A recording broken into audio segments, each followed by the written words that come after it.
Hello everyone and welcome back to Billion's Gaming News Roundup for the week March 13th to the 17th. I'm Billionth and let's just get right to the news, starting with the embarrassing update launch for Star Citizen. Star Citizen recently had the biggest update that they've had in a very long time.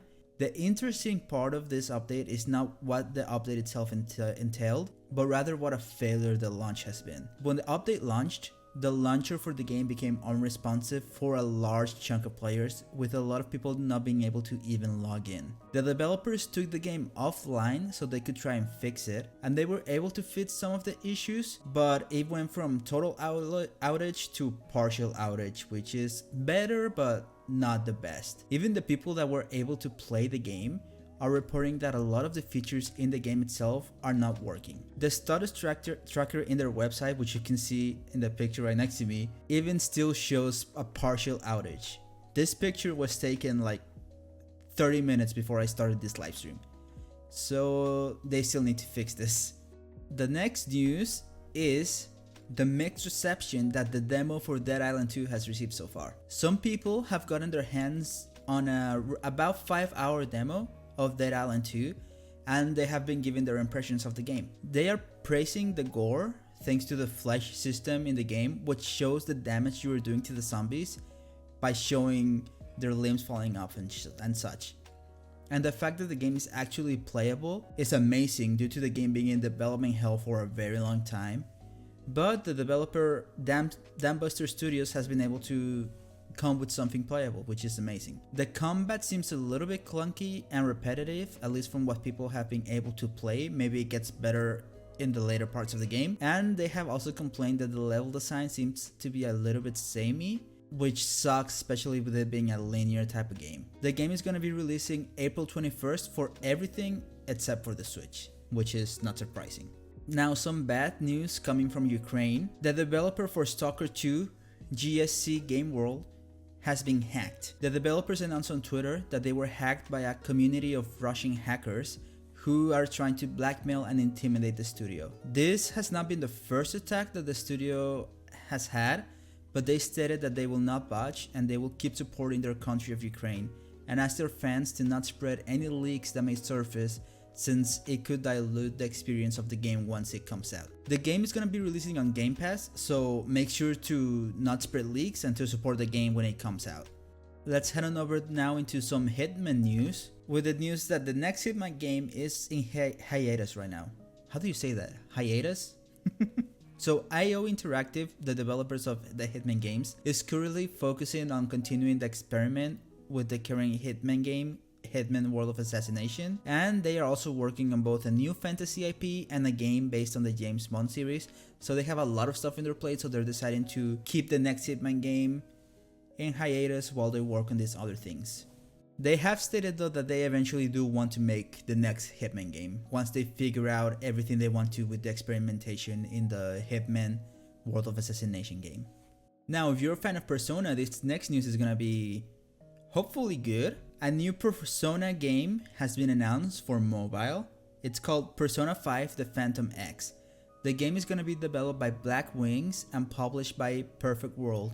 The game is pretty similar to Persona 5 in both the visual and gameplay aspects, but this is going to be a free-to-play mobile game that will offer in-game purchases, so they can only mess that up.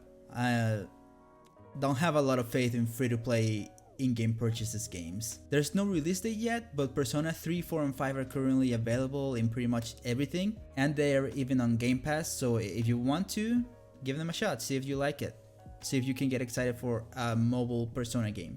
Now let's keep going with this good news with Naughty Dog, who have started development in a new game.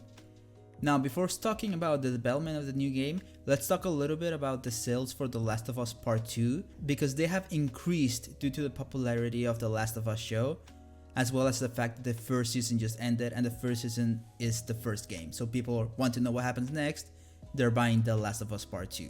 Now, going into the development of the next game, Naughty Dog has already begun the development of their next big game, apart from the Last of Us Online game, which it's still gonna come out first. And the game they have chosen was chosen by the whole studio, the one they wanted to work on the most. The Naughty Dog has also been recently restructured to be able to work on various projects at the same time, which is very exciting for the future of the company. Let's go now onto FIFA. FIFA just teased the new soccer game series they're working on. Now, if you don't know, FIFA 23, which was released by EA, was the last soccer game made in collaboration with FIFA. From now on, the next games released by EA are gonna be called EA Sports FC. Amazing name. FIFA is gonna be releasing their own line of soccer games to rival EA. This was specifically teased by FIFA president Gianni Infantino, who said that the new FIFA game will always be the best e-game for any girl or boy. Very weird way to phrase it, but sure, I guess.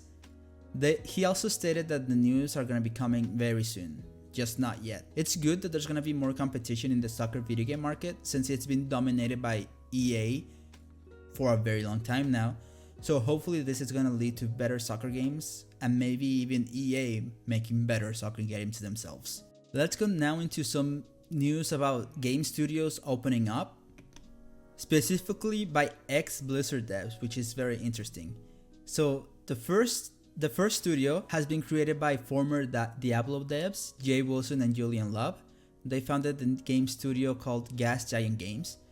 They are currently working on a new action RPG based on a new IP with more news coming soon, so nothing specific just yet. Other former Blizzard devs, Jen O'Neill, Alan Brack, and John Dunham, have also founded a new studio, this one called Magic Soup Games. This studio is interesting because it's gonna be fully remote. Currently they have not shared any news on what they are working on, but it's definitely interesting to keep an eye out on both of these studios to see what they come up with.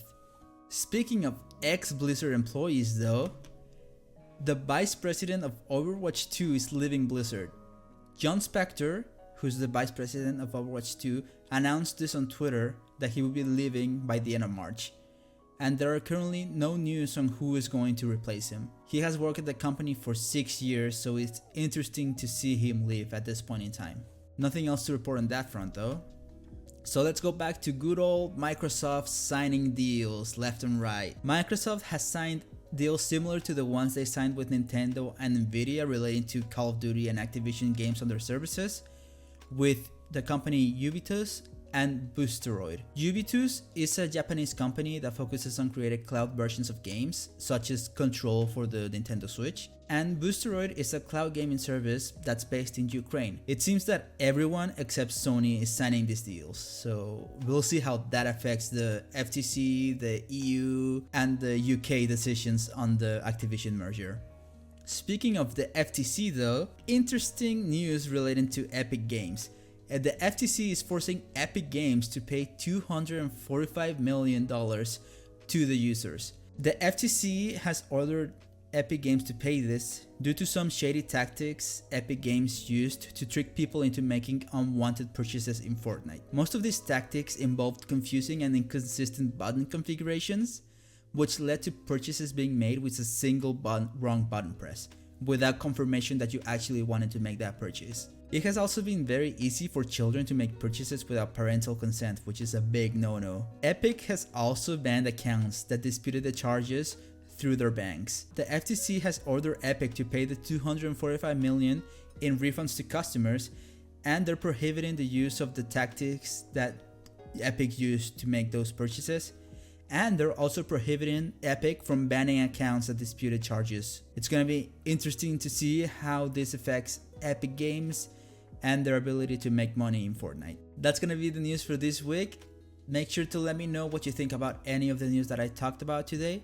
If you want to keep up with me, make sure to follow me on all the social media. I'm BillionBoat1 in all of it. And I'll see y'all next week. Have a good time.